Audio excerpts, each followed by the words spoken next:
மூணாவது நாள் காலை சாப்பாடு அடடா இன்னைக்கு வேற லெவலா இருக்கு போங்க. அதாவது புதுவிதமா நம்ம முண்டக்கண்ணி மீனை சமைக்க போறோம். அது என்ன அப்படின்னு சொல்லிட்டு வீடியோ கண்டிப்பா ஸ்கிப் பண்ணாம பாருங்க. நம்ம வழக்கம் போல கஞ்சி தான் குடிக்க போறோம். ஆனா கஞ்சிக்கு வைக்க போற தொட்டுக்கையை பாத்தீங்கன்னா நீங்களே அசந்துருவீங்க. ஏன்னா இது அவசர சமையல் அப்படின்னு சொல்லிட்டு கூட நாங்க கடல் மேல சொல்லுவோம்.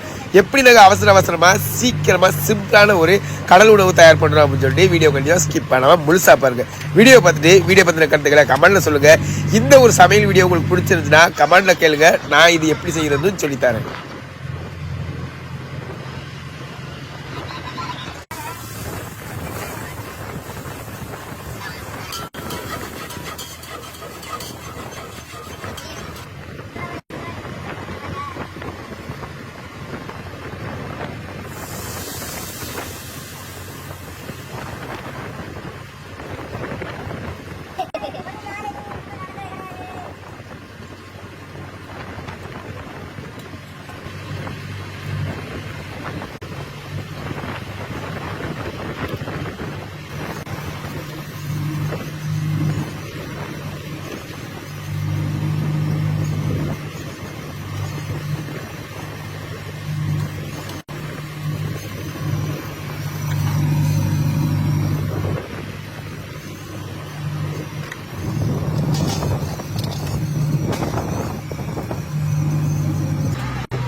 வேலை கலப்புல இந்த மாதிரி ஒரு சாப்பாடை சாப்பிடும்போது அவ்வளவு ஒரு டேஸ்டா இருந்துச்சு. ஆனா ஒரு சில நேரங்கள்ல நாங்க வீடுகள்லயே இந்த மாதிரி செஞ்சு சாப்பிடுவோம். அது வீடுகள்ல செய்யும் போது ரொம்பவுமே சூப்பரா இருக்கும். இது வந்து புளி ஊத்தி அவிக்கிறது அப்படின்னு சொல்லுவோம். ஆனா இதை நீங்க ட்ரை பண்ணிருக்கீங்களா இல்லையா அப்படின்னு சொல்லிட்டு கமெண்ட்ல சொல்லுங்க.